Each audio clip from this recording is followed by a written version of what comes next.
সুপ্রভাত, good morning, শুভ সকাল। আমার সকল দর্শক বন্ধুদের আমার চ্যানেল হ্যাপি উইথ মাম্পিতে অনেক স্বাগত, অনেক ওয়েলকাম। কেমন আছেন আপনারা? আশা করি আপনারা খুব ভালো আছেন। আমিও কিন্তু খুব ভালো আছি। তো আজ সকালবেলা গাছে একটা ধুতরা ফুল ফুটেছিল, তো সেইটা দিয়েই দিনটা স্টার্ট করলাম। আশা করছি ভিডিওটা ভালো লাগবে। তো এখন ঘড়ির কাঁটায় বাজে 6:30। তাতেই রোদ্দুরের টেম্পারেচার দেখুন। সূর্য দেবতা যেন 5:30 থেকে একদম মাথার ওপর চড়াও হতে শুরু করে। তো আজ ফুল তুলতে গিয়ে দুটো লঙ্কা গাছ খেয়াল করলাম। আসলে লঙ্কা গাছ অনেকগুলোই হয়েছিল, কিন্তু মরেও গেছিল। তার মধ্যে দেখলাম একটা লঙ্কা গাছ এখনো হয় না অযত্নের ফল, সেই অযত্নে ওরকমভাবে রয়েছে। তো দেখি ওটার কোনো ব্যবস্থা করতে পারি নাকি। আর আমার ওই জানালার ওপাশে যে গাছগুলো লাগিয়েছি সেগুলোও বেশ তরতর করে বেড়ে উঠছে, কিন্তু একটা দেখলাম একটু ঝিমিয়ে পড়েছে। জানি না ওটা বাঁচবে কিনা। তো সকালবেলা আজকে প্রচুর কাজ ছিল, প্রত্যেক দিনের মতন আজও যেরকমভাবে কাজ থাকে। সকালবেলা উঠে ফ্রেশ হয়ে, কারণ বাবান যেহেতু আজকে স্কুলে যাবে, আজ থেকে বাবানের স্কুল শুরু, মানে হচ্ছে আমার যুদ্ধ শুরু। তো সকালবেলা উঠে ফ্রেশ হয়ে গাছে যে কটা ফুল আমার তোলার ছিল সে কটা ফুলই আমি তুলে নিয়ে চলেছি। কারণ বেশিরভাগ ফুলই শাশুড়ি মাই তোলেন, কয়েকটা ফুল আমি তুলে নিয়ে চলে এলাম। এসে বিছানাগুলো ক্লিন করে, আজ একটুখানি, রোজ তো সময় হয়ে ওঠে না, তো এগুলো চেষ্টা করি রোজই পরিষ্কার করার। কিন্তু সত্যি কথা বলতে গেলে এখন এতটাই কাজের চাপ আর এতটাই গরম পড়েছে, তাতে করে সব দিকটা সামলাতে পারছি না। তো এই গরমকালটা আমার একদম পছন্দের না, আমি এর আগেও বলেছি। তাই আমি গরমকালে চেষ্টা করি ভোর ঘুম থেকে উঠতে। যতটা পারি চেষ্টা করি সকাল সকাল কাজবাজগুলো সেরে নেওয়ার জন্য। আজ হচ্ছে আমাদের এখানে শীতলা পুজো। তো আজ যেহেতু আমাদের পান্তা, তো ওই জন্যই আরও ঘরের কাজগুলো করার জন্য একটু সময় পেয়েছি। তো আজ এদিকে ঘরের কাজগুলো করে নিলে কাজটা অনেকটাই এগিয়ে থাকবে। আবার একদিন পরে ঘরগুলো পরিষ্কার করতে হবে। আগে এগুলো প্রতিদিনই পরিষ্কার করা হতো, কিন্তু এখন আর প্রতিদিন সময় করে উঠতে পারি না। তো আমার মতি এখানে পেছনে আমাকে দেখছে, দেখুন আমি এখানে পরিষ্কার করছি, ও কিন্তু আমার পেছনেই রয়েছে। আর কথা বলতে বলতেই ও এমনভাবে ঝাঁপ দিয়েছে পুরো আমার চোখের সামনে থেকে। তো আপনারা কিন্তু ভিডিওটা কেমনভাবে এনজয় করছেন অবশ্যই কিন্তু নিজের মনে করে কমেন্ট করবেন। গতকালকে রাতে ভেবেছিলাম বাবানের জামাটা, মানে স্কুলের ইউনিফর্মটা আয়রন করে রাখবো। তো গতকালকে আর ইচ্ছা করেনি, বা বলতে পারিনি, শরীরেও দেয়নি, সেই জন্য আর করা হয়ে ওঠেনি। তো আজ বাবানের ইউনিফর্মগুলো আয়রন করতে হবে, এমনকি বাবানের জুতোটাও পলিশ করতে হবে। জুতোটা যদিও সপ্তাহে একদিন পলিশ করলেই মোটামুটি এক সপ্তাহ চলে যাবে, ওটা নিয়ে অসুবিধা নেই। আর যা গরম পড়েছে তাতে করে জামার অবস্থা খুবই খারাপ। বাবানের আর একটা স্কুলের সেট কিনতেই হবে। তো আজকের দিনটা আমার কাছে খুব স্পেশাল। যদি বলেন কেন, আমার ছেলে যখন প্লেতে ভর্তি হয়েছিল, মানে যখন স্কুল লাইফে পা দিয়েছিল, সেই দিনটা যখন আমার কাছে ইম্পর্টেন্ট, আজ কিন্তু আমার কাছে সেরকমই ফিলিংসটা হচ্ছে। কারণ আমার ছেলে একটা নতুন ধাপ পার করে আর একটা ধাপে পা দিচ্ছে, মানে একটা পুরনো ধাপ পার করে নতুন ধাপে পা দিচ্ছে। প্রত্যেকটা বাবা মায়ের কাছেই কিন্তু ছেলে মেয়ের পড়াশোনা, ছেলে মেয়ের স্কুল, এগুলোর জায়গা কিন্তু একটা অন্য।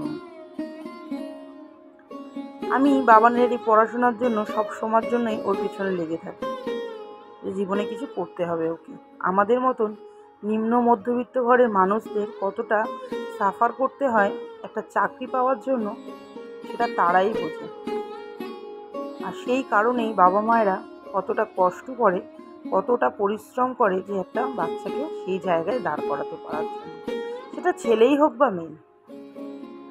আর আমি যে আমার ছেলের জন্য এগুলো করছি, তার জন্য কিন্তু আমার কোথাও মনে হচ্ছে না যে আমি কোনো খারাপ কিছু করছি।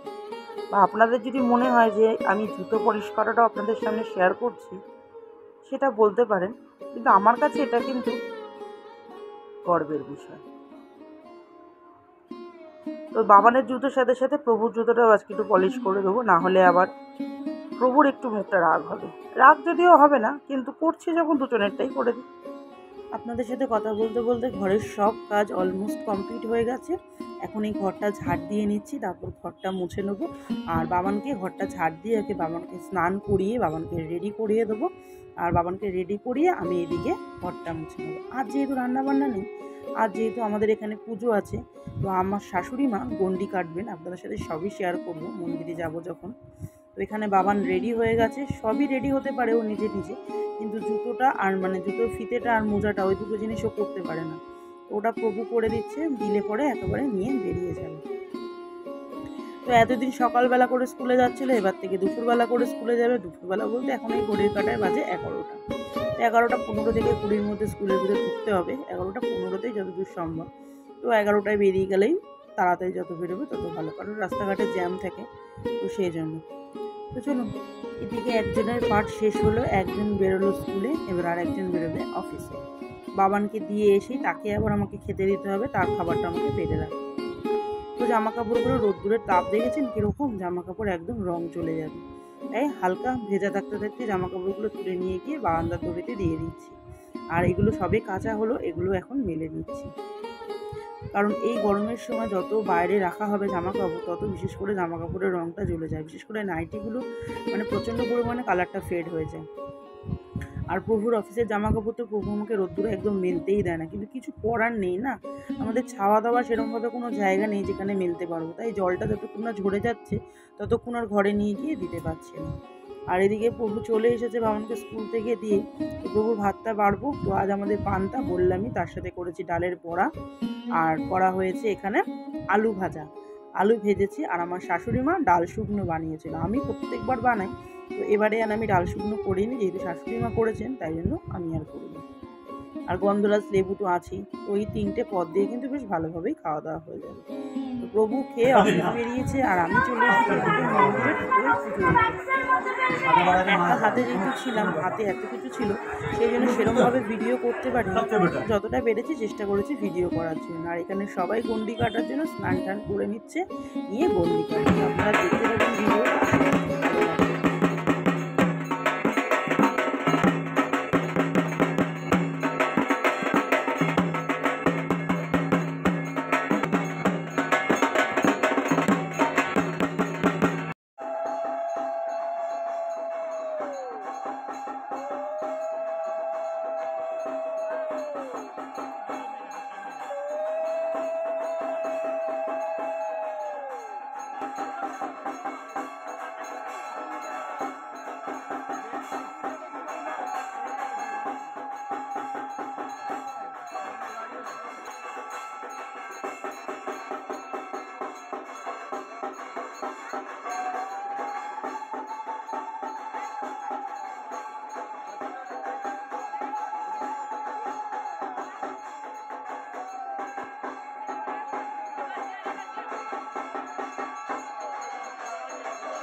গুড ইভিনিং, শুভ সন্ধ্যা। ঘড়ির কাঁটায় এখন বাজে 7টা।